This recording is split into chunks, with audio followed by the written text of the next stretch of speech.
안녕하세요. 저 브루스입니다. 오늘 저 일곱 번째 방송 한번 시작을 해볼까 합니다. 오늘도 좀 색다른 주제를 하나 들고 나왔는데요. 바로 관상에 대해서 여러분과 좀 말씀을 나눠보고 싶어요. 관상이라는 거 여러분 아마 잘 아실 거예요. 사람의 생김새를 가지고 그 사람이 어떤 사람이다, 또 그 사람의 미래는 어떨 것이다 등등을 판별하는 일종의 방법인데요. 오늘은 그런 생김새만이 아니라 어떤 그 사람의 행동, 뭐 태도, 말투 이런 거 가지고 사람을 판단하는 것도 관상이라고 하는데 그 중심으로 좀 말씀을 드려보도록 하겠습니다. 그리고 오늘은 이 남회근 선생님의 논어 별제, 논어를 해설한 책인데요. 여기에 소개된 거를 중점적으로 좀 많이 말씀을 드릴 거예요. 일단 중국에서 굉장히 좀 일반적으로 유행하는 관상법들은 뭐 여러 가지가 있는데 그 중에 마의 관상법, 뭐 허영만의 꼴에서 이제 신기원이라는 관상가, 우리나라 유명한 관상가죠. 그분이 이제 마의 관상법을 쓰는 걸로 알고 있고요. 그 다음에 뭐 유장관상법, 뭐 철관도 관상법, 뭐 이런 거 여러 가지 관상법들이 많이 있습니다. 오늘은 이런 거보다는 그냥 더 일반론으로 들어가서 원리를 볼 수 있는 어떤 관상법들을 좀 주로 살펴볼 거예요. 중국에는 신상이라는 것과 심상이라는 게 있습니다. 신상이라는 것은 신신자를 써서 그 사람의 얼굴이 아니라 그 사람의 태도를 보는 어떤 관상. 심상이라는 것은 또 마음을 보는 어떤 관상이라고 할 수가 있겠죠. 중국에는 유명한 말이 있다고 해요. 어떤 말이냐 하면은 여신 우샹, 샹有 신변, 여샹 우신, 샹随 신转. 마음이 있되 상이 없으면 상은 마음으로 말미암아 변한다. 상은 있되 마음이 없으면 상을 마음을 따라서 변한다. 사람이 그러니까 생각이 바뀌면 겉모습도 바뀐다는 얘기가 되겠습니다. 예를 들면 사람이 화가 나는 감정이 있어요. 그럼 얼굴에 드러나는 게 있겠죠. 얼굴이 신경이 경직이 되거나 어떤 식으로든 변화가 일어나겠죠. 물론 포커페이스가 좋은 분들은 그런 게 들어가겠지만 일반적으로는 얼굴에 드러나기 마련입니다. 이게 결국 그 관상의 원리라고 볼 수 있겠죠. 마음이 겉으로 드러나는 것. 청나라 명신 증국본이라고 여러분 들어보셨을 거예요. 이분은 집안에 전해져 내려오는 가서 중에 빈감이라는 책이 있어요. 이게 바로 관상책인데 여러 가지 이제 사람의 관상 본 방법들을 이제 쭉 나열을 한 책이에요. 근데 여기에 소개된 거 몇 개만 대표적인 걸 소개해 드려 볼게요. 공민칸 치유. 이거는 어떤 이야기냐면 사람의 공명을 알려면은 그 사람의 풍도를 보면 알 수 있다. 풍도라는 거는 그 사람의 태도에서 풍겨 나오는 어떤 품위, 품격 이런 거를 풍도라고 하죠. 어떤 스타일이라고 하는데 정확하게 풍도란 말을 아마 한국어에서도 쓸 겁니다. 그리고 事业看精神. 그러니까 사업을 알려면 그 사람의 정신을 봐라. 이런 말이 있는데 이거는 당연하겠죠. 그 정신이 멍한 사람이 사업이 제대로 될 리가 없겠죠. 그러니까 정신이 어떤지를 보면 그 사람의 사업을 알 수 있다. 그리고 不要看条理，只在言语中. 그 사람의 생각을 보려면 그 사람의 말에 조리가 있는지를 살펴봐라. 이런 말이 되겠죠. 이것도 뭐 맞는 말입니다. 그 사람의 생각이 어떤지는 그 사람이 조리 있게 얘기를 할 수 있는지 없는지를 보고 어느 정도 판단을 할 수 있는 부분이 되겠죠. 논리적이지 않고 중언부언하고 있으면은 그 사람의 생각이 제대로 정립이 안 됐다는 거라고 우리는 생각할 수 있을 것 같습니다. 이런 학문은 사실은 혁명지학이라고 해요. 중국의 위진 시대에 원래 굉장히 발달을 했다고 하는데 그 당시에 쓰여진 책 중에 인물지라는 게 있어요. 삼국지가 아니라 인물지. 위나라의 유소라는 사람이 쓴 책인데 이 책에 굉장히 사람을 어떻게 관리하면 되는지에 대해서 얘기를 하면서 관상법에 대해서도 굉장히 언급이 많이 되었다고 합니다. 저는 아직 접해볼 기회는 없었는데 여러분 혹시 관심이 있으면 찾아보실 수 있을 거예요. 또 무명씨 한 분이 얘기한 게 있다고 해요. 뭐 무명씨라기보다는 남회근 선생님의 친구라고 하는데 이 사람이 이런 말을 했다고 합니다.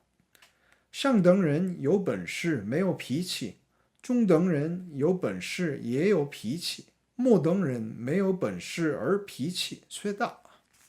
어떤 얘기냐면 상등인은 재능은 있지만 성깔은 없고 중등인은 재능도 있지만 성깔도 있고 하등인, 말등인이라고 하죠. 그런 사람들은 재능도 없고 성깔만 굉장히 있다. 뭐 이런 얘기입니다. 이런 얘기는 어떻게 보면 도움이 되는 게 그 관리자들 계시죠. 관리자들이 사람을 볼 때 그 상등인은 누구나 다 활용이 가능할 거예요. 근데 중등인, 성깔도 있고 이제 재능도 있는 사람 굉장히 까다롭죠.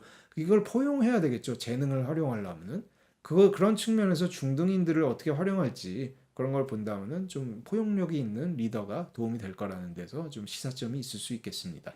맹자도 관상을 보기를 즐겼다고는 하는데요. 맹자는 주로 사람의 눈을 봤다고 합니다. 눈의 어떤 면을 봤냐 하면은 그 사람이 당당한 사람이라면 눈빛이 굉장히 정정당당하고 사람이 눈을 위로 치켜뜨기를 좋아하면 이 사람은 틀림없이 오만한 사람이고 반면에 거꾸로 사람이 내려뜨기를 굉장히 좋아한다면 이 사람은 굉장히 마음의 동요가 심한 사람이고 늘. 그리고 곁눈질을 좋아하거나 눈이 빙글빙글 돌아가는 사람들은 분명히 심리적으로 무슨 문제가 있는 사람이다 라는 얘기를 맹자가 했다고 해요. 눈이 막 이게 돌아가고 막 계속 이런 데 쳐다보고 있으면 불안해 보이죠, 사람이. 뭔가 원칙이 없어 보이고 기회주의자로 뭔가를 꾸미고 있다는 느낌을 굉장히 줄 수가 있습니다. 여러분 그런 사람들을 주변에 보셨을 거예요. 공자도 이 책의 원래 주제는 논어였는데 공자도 논어에서 관상에 대해서 말씀을 하신 게 있어요. 한번 소개해 드려 볼게요. 视其所以，观其所有，察其所安，人焉收哉？人焉收哉? 어떤 얘기냐 하면은 그 사람의 목적을 살피고 그 사람의 행동의 동기를 살피고 그 사람이 어디에 안주한지를 살피면은 그 사람이 어떤 사람인지를 우리는 알 수가 있다라는 얘기죠.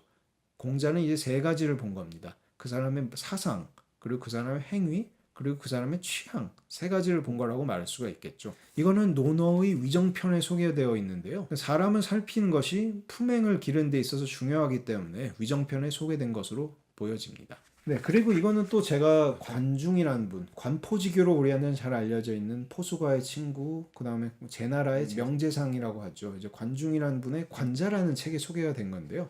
行不正者得不来，中不敬者信不直，正行事的万物必得. 어떤 이야기냐 하면은 형상이 바르지 못한 자는 덕이 오지 않는다. 중심이 정밀하지 못한 자는 마음이 다스려지지 않는다. 형상을 바로잡고 덕을 꾸미면 만물을 얻을 수가 있다. 이것도 역시 관상이 되겠죠. 형상과 원칙 이런 것들이 굉장히 중요한 이 한 사람을 판단하는 한 사람이 어떤 사람인지를 판단하는 데 있어서 그리고 그 사람의 미래가 어떨 건지 판단하는 데 있어서 도움이 된다는 관자의 말씀입니다. 네, 그리고 서양에서는 또 이런 게 있죠. 그 서양에 물론 관상법이 굉장히 많지만 제가 좀 흥미를 갖고 있는 하나의 방법은 이 거짓말을 읽어내는 방법입니다. 이 텔링 라이즈라고 폴 에크만이라는 분이 쓰셨는데 이분은 사람의 표정을 굉장히 심도 있게 연구를 한 분이에요. 원주민이 사는 마을에 가가지고 사람의 표정을 계속 이렇게 살펴보면서 이 사람의 표정에 어떤 특징이 있고 하는 거를 이제 연구를 했죠. 그래서 발견한 것이 모든 사람한테는 마이크로 익스프레션, 아주 미세한 표정이라는 게 있다라는 걸 발견을 했고 그거를 접목을 시켜가지고 거짓말을 간파하는 방법들을 개발을 해냈습니다. 원리가 뭐냐면은 이 사람의 표정, 마이크로 익스프레션에는 사람의 감정이 드러난다고 해요. 감추지 못하고. 아까 잠깐 앞서도 말씀을 드렸지만 사람의 얼굴에 드러나면은 그거를 재빨리 읽고 그 다음에 그 사람의 다른 행동들 있죠. 뭐 다른 바디 랭귀지가 있을 거고 그 사람의 말이 있을 거고 그런 것과 비교했을 때 미스매칭이 될 때, 그러니까 모순이 될 때 이 사람은 거짓말을 하고 있는 거다. 뭔가 흉계를 꾸미는 거다. 뭐 이런 확률이 높다는 거를 이제 설명을 하게 됩니다. 폴 에크만을 또 모델로 해가지고 그 라이투미라는 미드도 소개된 적이 있었죠. 뭐 시즌 2로 그냥 끝나가지고 2였나 3였나 끝나가지고 좀 아쉬웠는데 굉장히 저는 재밌게 봤기 때문에 하여튼 예 혹시 관심이 있으면 그거를 보면은 이 텔링 라이즈에 대한 부분도 잘 알 수가 있습니다. 이분 웹사이트 가면 뭐 또 유료로 훈련시키는 것도 있더라고요. 뭐 저는 돈 내면서까지 할 생각은 없는데 하여튼 예 관심이 있으면은 그것도 찾아보면은 도움이 될 것 같습니다.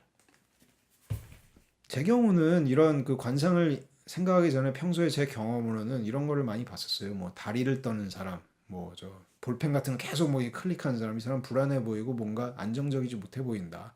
이 사람은 신뢰가 안 간다. 뭐 이런 부분들이 저는 있었는데 뭐 아니면 눈알 돌아가는 것들. 아까 잠깐 말씀을 드렸지만 맹자도 그거에 대해 굉장히 그 안 좋게 봤다고 얘기했죠. 예. 그런 식으로 각자 자기가 어떤 나름의 관상법을 가지고 있으리라고 믿습니다. 하여튼 오늘은 그래도 여러 가지 다른 걸 좀 소개를 드려봤고요. 예, 도움이 되었으면 좋겠습니다. 저는 그러면 다음 시간에 또 찾아뵙도록 하겠습니다. 예, 감사합니다. 반면에 거꾸로 사람이 내려뜨기를 굉장히 좋아한다면 이 사람은 굉장히 마음의 동요가 심한 사람이거든.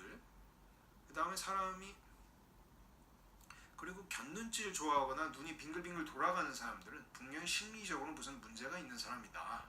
돌아가고 막 계속 이런 데 쳐다보고 있으면 불안해 보이죠, 사람이.